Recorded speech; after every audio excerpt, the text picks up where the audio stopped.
Hey everybody, so today I'm going to talk to you about the aftermath. So we usually focus on training and we focus on our marksmanship and we do our drills and our skills and we take classes and we learn how to draw from holster and we really pay attention to basically how to shoot, but we don't really pay too much attention to the aftermath. So basically what happens after the fact. So should you ever have to draw your gun, you're probably going to be in some pretty hot water.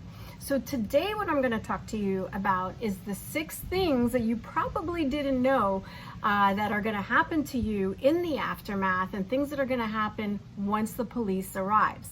So little disclaimer, I am not an attorney. I do not claim to be an attorney or a law student. All the information that I give you today in this video is information that I've acquired through my trainings and basically are my personal opinions. So you probably do want to check the laws in your state. However, the Constitution is the same across the board and our rights are pretty much the same across the board. So grab a pen or a pencil and a piece of paper and take some notes.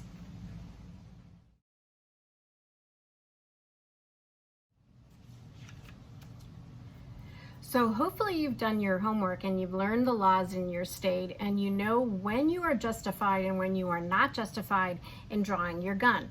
Now, for this particular video, we're going to assume that you were in fear for your life was in imminent danger, and you had absolutely no choice and you had to draw your gun. So the first thing that's going to happen is you want to make sure that you call 911. You want to be the first one to call 911. So other witnesses around may have not witnessed the whole situation. They may have only seen you shooting at somebody, and therefore they don't know that you were actually the victim. So you need to verbalize and vocalize out loud, is everybody okay? Is everybody okay? You want to make sure that everybody understands that you are actually the victim in this situation. If you have drawn your gun and you fired your gun, you certainly don't want to be holding it when the cops arrive.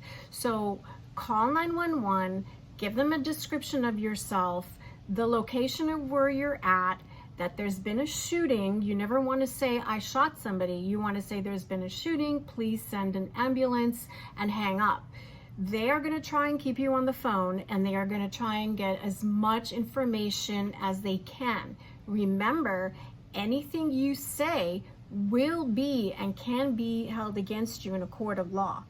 So you got to be careful what you say, and you certainly don't want to say too much, neither to 911 or to the police when they arrive. So the first thing that's going to happen is the police are probably going to put you in handcuffs, and you need to remember that you are just being detained.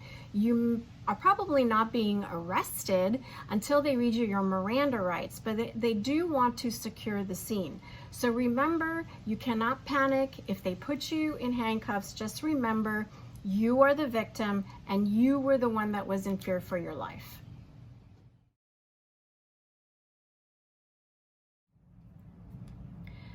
The second thing that's going to happen is they will most likely take your gun away and lock it up as evidence.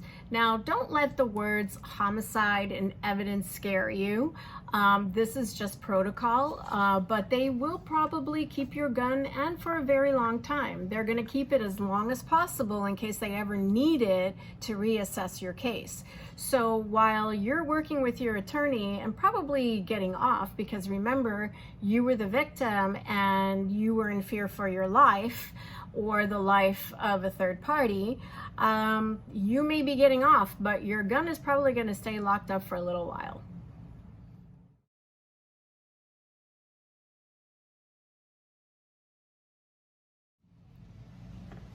Number 3, you will be interrogated at the scene and possibly even at the police station.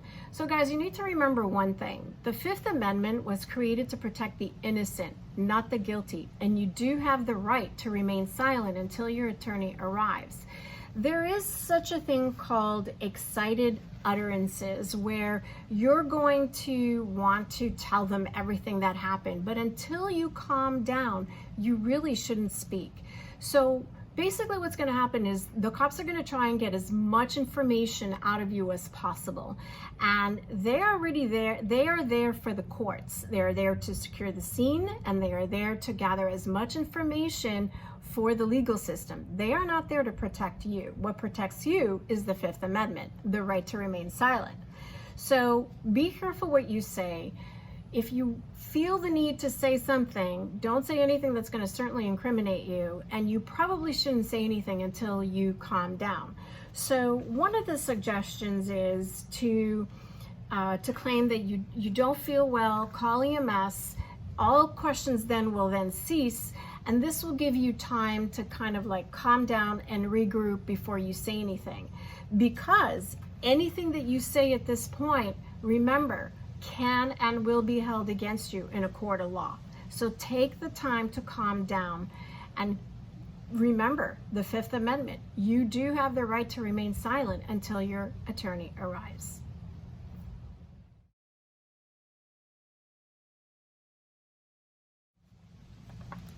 Okay, so number 4, you want to get in touch with your attorney as soon as possible. So at this point, they're going to try and get as much information out of you until you plead the Fifth, and then once you plead the Fifth, which of course is your right to remain silent until your attorney arrives, they can't ask you any more questions. They may choose to actually arrest you. If they arrest you, they are going to check to make sure that you don't have any other weapons on you. If you laid the weapon down on the ground, that would be good. If you reholstered it, they're probably going to take the gun away from you at that point.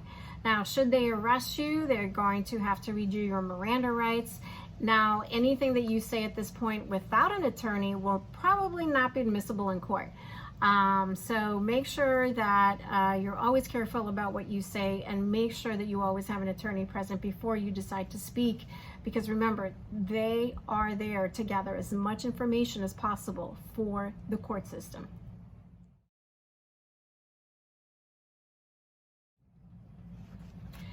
Number 5, you're probably not going to want to spend the night in jail or any time in jail while you're waiting for your attorney. So another good reason to have either U.S.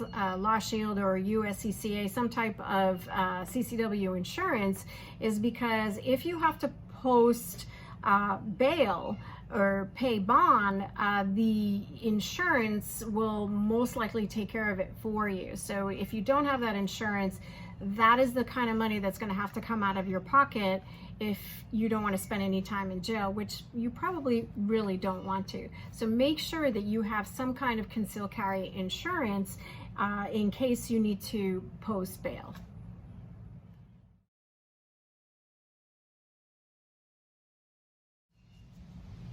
Another reason why you want to make sure that you don't spend any time in jail is because number 6, all of these field notes have to be then converted into a report. And we don't know when the police is going to get around to writing the reports. Once these reports are made, they get transferred over to the DA's office, the district attorney's office, who then have to review the case and decide if they're going to charge you or not. And this can take weeks. So you want to make sure that you're at home and not sitting in a jail cell when all of this is taking place. So guys, make sure that you have an attorney, or make sure that you have concealed carry insurance, and make sure that you really think about the aftermath. And also, as always, make sure that you know the laws in your state. Stay safe and be smart.